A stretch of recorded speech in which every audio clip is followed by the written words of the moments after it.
Good morning. So let us start with the session 7 and improvement in food resources. In our previous class, we understood about in animal husbandry. We understood what is animal husbandry. Under animal husbandry, we studied cattle farming and fish production. So what are the different cattle, how the care is taken, and different fishes, different types of fishing and advantages we studied under animal husbandry. We'll move on to the next sector now, poultry farming. So what is poultry farming? We basically know rearing of hens for the production of meat and egg is known as poultry farming. So when we talk about poultry farming, we again have two classified or two different types of hens there for the production of, one is which is used only in the production of meat and one which is only used in the production of egg. So it is not that the hens which are used in the production of egg and then it is also used for a meat. No. So we define that or we classify them in terms of broilers and layers. So broilers are the type of hen which we use it only for the meat production. Layers are the types of breed or the hens where we use that only for egg production, right? So even here what we do is we crossbreed these two broilers and layers. What happens when we crossbreed the broilers and layers? We get a more and better quality of chicks, what we can say. And the second is there is very low maintenance. Third point, when we cross-pollinate or when we crossbreed the broilers and layers, we usually get the dwarf broilers. We basically do the breeding only to get the dwarf broilers. Now, what do you mean by dwarf broilers? That means the size of the hen is very small compared to the other meat-bearing broilers. Now, why we have to produce dwarf broilers? The only thing because here the food production or the food what we supply to this poultry is of too high or what food they have to provide is in much large quantity.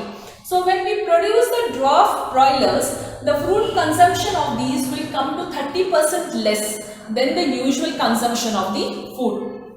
And as the less food is consumed, so we go in the production of the dwarf broilers, and these dwarf broilers are to heat, they are heat resistant also. They can also bear more heat temperature wise. So we crossbreed broilers and layers.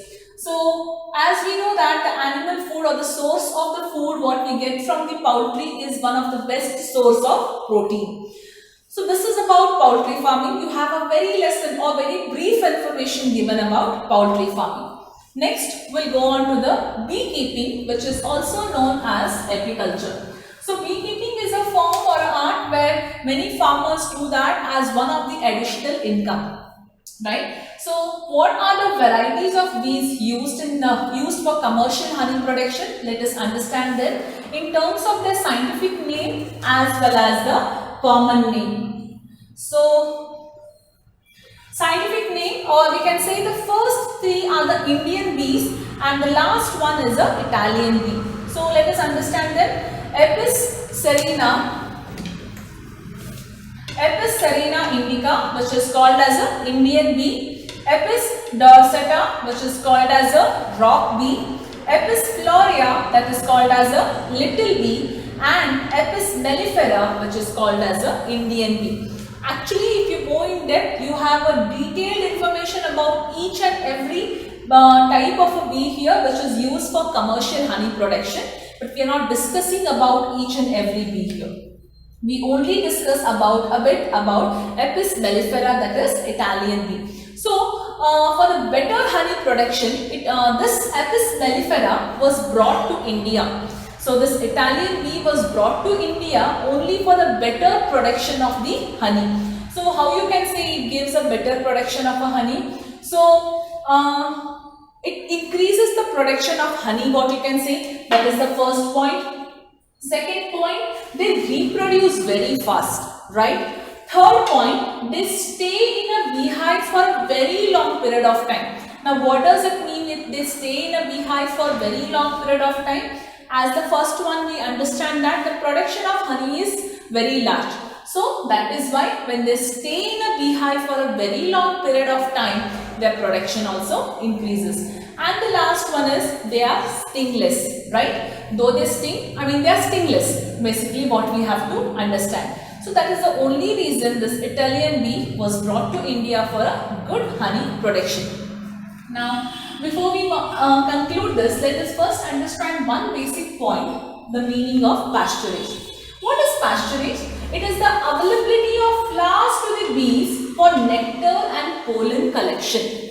Now, this is the very important part to understand. It is the availability of the flowers to the bees. That means if you have no flora, we all know flora and fauna, right? Fauna in terms of animals and flora in terms of flowers.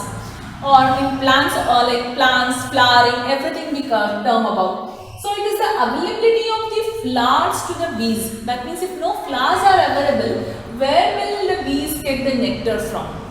And pollen collection.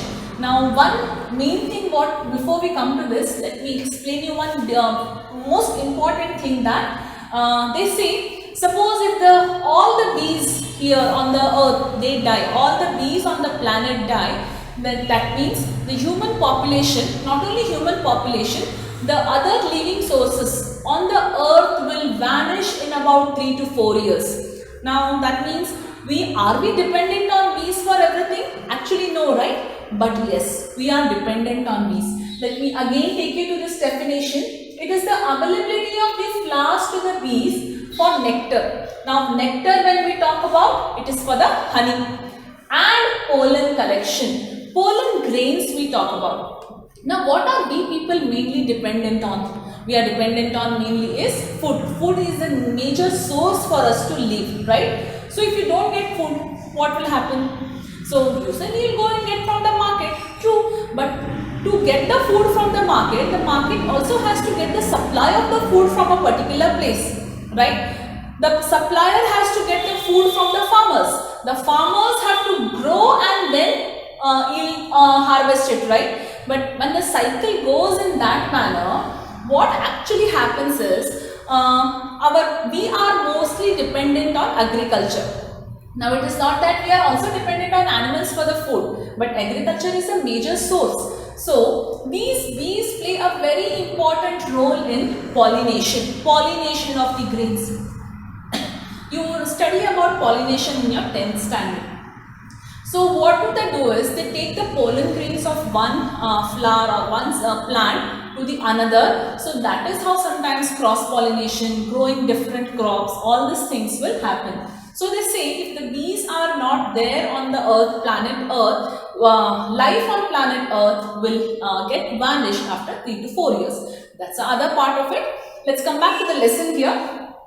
So availability of the flowers to the bees for nectar collection. That means that is called as a pasturage. Now when we talk about the flora, the taste of the honey also differs from place to place, because it also differs from types of flora from place to place, right?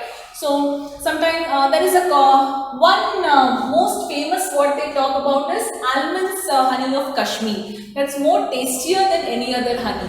That again depends upon the flora of the particular place. So that depends upon that is nothing but the pasturage, where the flora is present, in which area it is present, the natural honey when we are talking about. Now when we get the processed honey, all appears or all taste the same. The natural honey when we talk about, it is nothing but it depends on the flora of the particular place. Basically honey is a sweet liquid which is used in many medicinal purposes also, or it is also used as an artificial sweetener.